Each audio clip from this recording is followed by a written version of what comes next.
Hello, welcome to White Birch Tarot and Astrology. Um, this is astrology only, and I'm going to do a tarot reading, a relationship romance reading.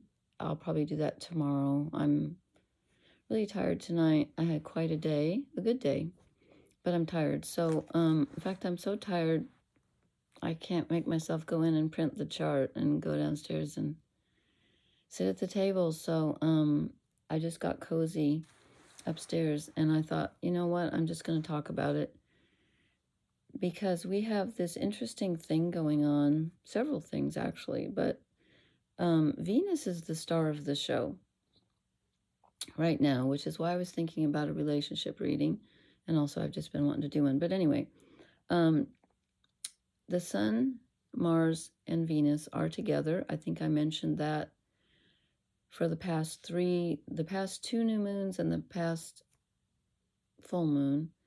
Or is it two full and one? Anyway, the Sun was flanked by Venus and Mars.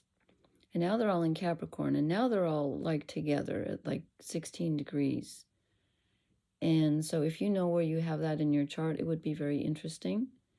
And if anyone doesn't know how to do that, you can contact me. I'll try to remember to put my email address in the comments.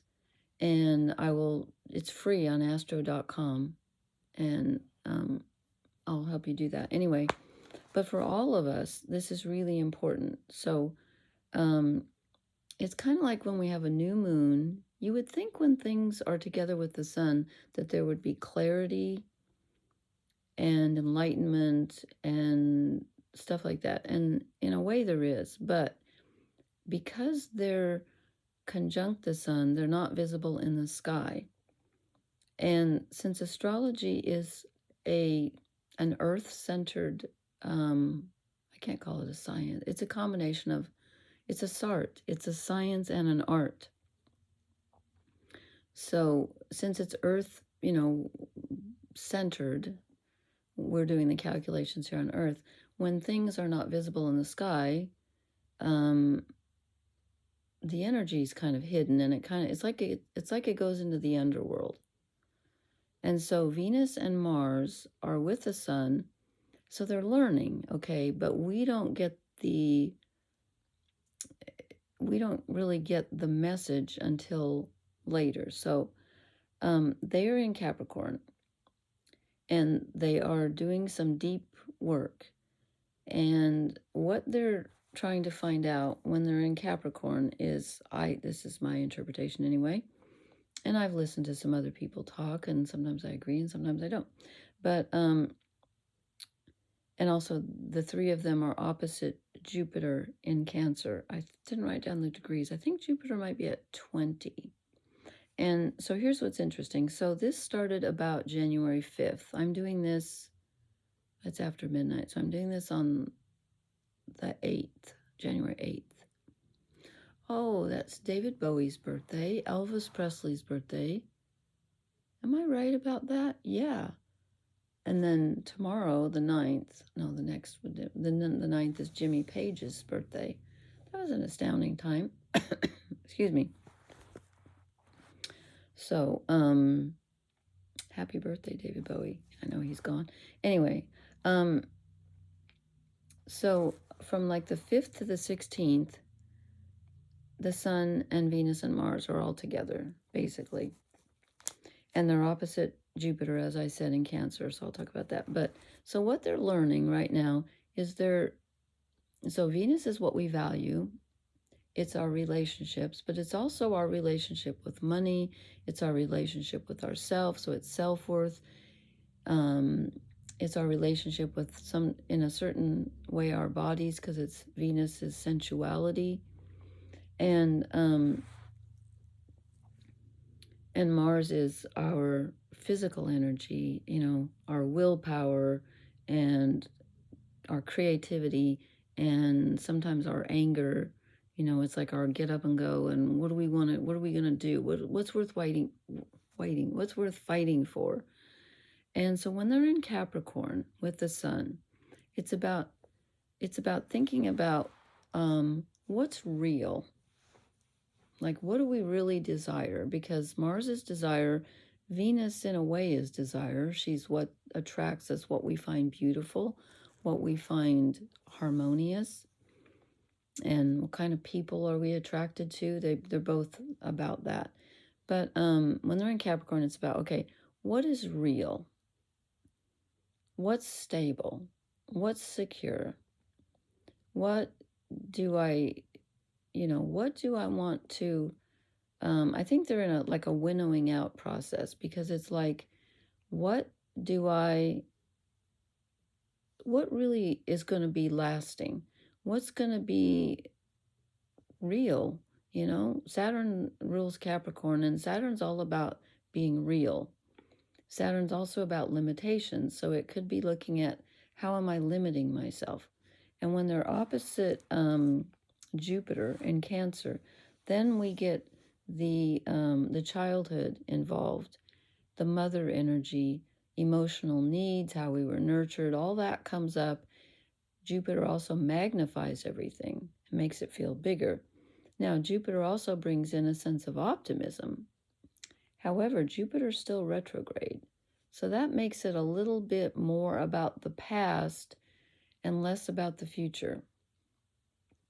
It is about the future, because it's about deciding what we want to keep and what we want to let go of. But when Jupiter's in Cancer retrograde, there's almost like a double whammy about the past. You kind of can't get away from that. So essentially, it's about looking at old emotional patterns, especially to do with childhood, nurturing, emotional needs, which again, Capricorn's more about like, what's stable? And Cancer energy likes stability too, but it likes emotional security. Saturn doesn't really want to deal with the emotions, but with Jupiter opposite this conjunction, we have to. So it's like, what emotional patterns could be preventing me from having something real and lasting? That just comes up. But it's also, Jupiter's asking us, how can we reimagine? Because Jupiter's really good at, the philosophy, the big picture. So how can I reimagine a new way of nurturing myself, and a new way of being in relationships that will nurture me, and even a new sense of what is home? Where is my real home? And how can I make where I am feel like home? Sorry, it's so warm outside. I had to turn the heat off, so it's freezing in here, if that makes any sense. Probably doesn't. So and also on January 18th, which happens to be my birthday, we have a new moon in Capricorn. Duh, because it's conjunct where the sun was when I was born. Hello in there. We have a new moon in Capricorn, and oddly, or maybe not oddly, that day, or even maybe the day before, Venus moves into Aquarius, where she's going to get to use the knowledge that she learned being conjunct Mars and the sun. She's going to get to reimagine in a very new and progressive way, perhaps an eccentric way. She's going to use that energy, and it's going to be a whole new beginning. And you know what I should do? I just, like I said, I did the relationship reading, but it's not as new as I thought it was going to be, because I'll do another one, but I'm still going to show this one because I think it's important, because we are reimagining things. So anyway, this is called a cazimi, by the way, Cazimi, when things get so close to the sun that you can't see them. That happens with Mercury, and I don't know if they call them new moon that. I don't think that. Maybe it's just planets, but so we have this cazimi now from, like I said, from January 5th till about the 16th, and then they move farther apart. And also when Venus moves into Aquarius, Mars and the sun will still be in Capricorn, so that will kind of separate them enough that, they will sort of be done with that. Oh, and I think that's when I forgot the dates. I forgot to write down the dates, but Venus re-emerges. Maybe it's on the 17th, or maybe it's before that. Maybe it's the 15th. But Venus will re-emerge when she's no longer with the sun. She will re-emerge. She comes out as the evening star. Because I think I said Venus and Mars aren't visible right now because they're with the sun.